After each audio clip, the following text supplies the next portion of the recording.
With the new month comes a new selection of Book of the Month picks, so let's go through all the amazing choices and add-ons from the month of August. If you're new to Book of the Month, you can always use the link in my bio to get your first book for $5 with free shipping with no commitment to continue membership. You can just try it out, see if you like it, cancel it if you don't.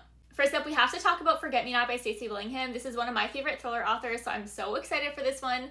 Think cults, missing sisters, mysterious diaries, in an ominous, eerie setting. Next up, I was kind of surprised to see a young adult pick for a main selection, but this one's called All the Tomorrows After. Now, this one's about a teenage girl who strikes an unusual bargain with her estranged father. It's said to be a sad book, it's coming of age, it's going to be emotional, and it's like a family drama. Then we have a true crime book called The Man No One Believed. I feel like they're mixing up the genres for the main picks. I feel like normally these types of genres are as add-ons, so I'm kind of excited to see some variety. So this one is a true story of a grisly unaliving, the man who was falsely accused of the crime, and a journalist who is trying to set him free. I will definitely be reading this one. Then we have this fantasy book called Immortal Consequences, and I'm a sucker for these sprayed edges. They just started doing these recently, and every single time I eat them up. I will be getting this. I didn't even look into synopsis before I knew this one was going to get added to my cart. These ones do cost like $3 more, but to me that is nothing for this gorgeous special edition. Like, it's still way cheaper than getting a brand new hardcover book anywhere else, so win-win for me. The pitch sounds so good, I'm just gonna read it. It says, there's no eternal rest at Blackwood Academy, and to escape, 6 students must face trials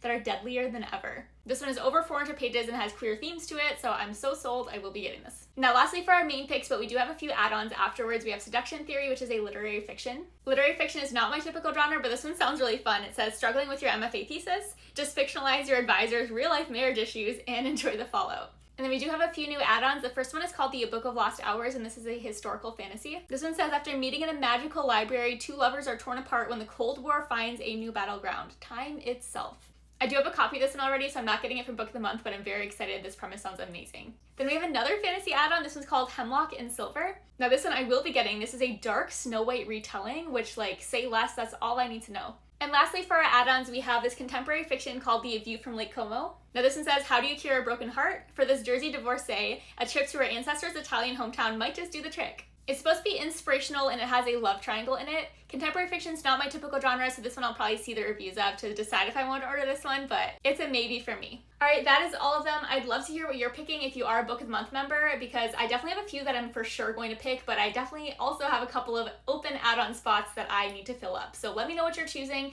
and if you're not a member, don't forget you can join for just $5 with free shipping with the link in my bio. It's a book subscription that I've personally had for like 2.5 years, and I always recommend it.